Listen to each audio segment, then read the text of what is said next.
The 1040 window is a term that you may have heard of, but do you really know what it refers to? Missiologists in the past have deemed this term 1040 window to refer to a part of the world that's between 10 degrees north and 40 degrees north latitude on our map. And so if you look at the map, you can see from North Africa stretching over to Japan, this region, this rectangular region of the world, houses most of the unreached people groups of the world. Throughout history, missionaries have traveled all over the world to take the gospel.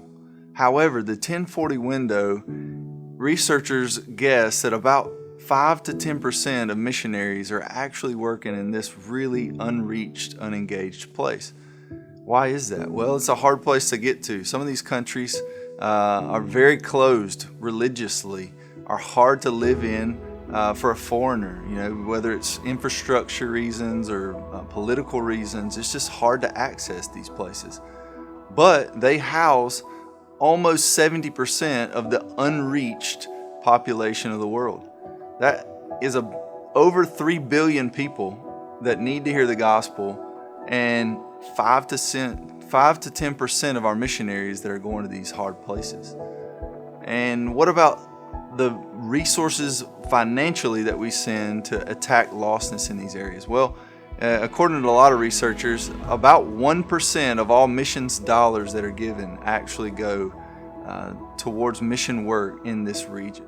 So why is the 1040 window important? Why spend time explaining a term that we use in missions lingo? Well, the reason is the Great Commission. Again, the Lord calls us to go and make disciples of all nations, to all ethnicities, and that includes the 1040 window, this large rectangular area where 70% of the world's unreached population happens to reside. And the hard part is, it's not easy to get to. There might be political barriers. It might be difficult to live. The languages might be hard to learn. All kinds of obstacles that we face, and that's probably why only 5 to 10% of all missionaries that are in the world today are working in these areas.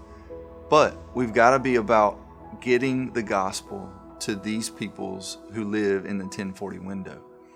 Only about 1% of all missions dollars that are given, that are donated towards international missions, actually go to fund mission work in the 1040 window. And so we have to be creative. We have to think, how can we get resources, people, the gospel into these hard to reach places in the 1040 window? Is the Lord calling you to consider maybe moving? Maybe your job has an opportunity somewhere in this area of the world where you could move and work and live your life as a disciple maker in a secular job.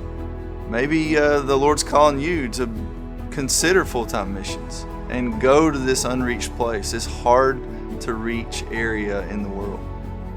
Maybe you need to be a part of advocating, of praying for workers to be raised up and be sent out into these areas of the world. Maybe you should give and support the missions works that are going on in these areas already. I don't know exactly how the Lord wants to use you to help push back the darkness in this 1040 window of our world, but I know He wants to in some way. So would you join with me and ask God what He's calling you to do to make an impact in the 1040 window today?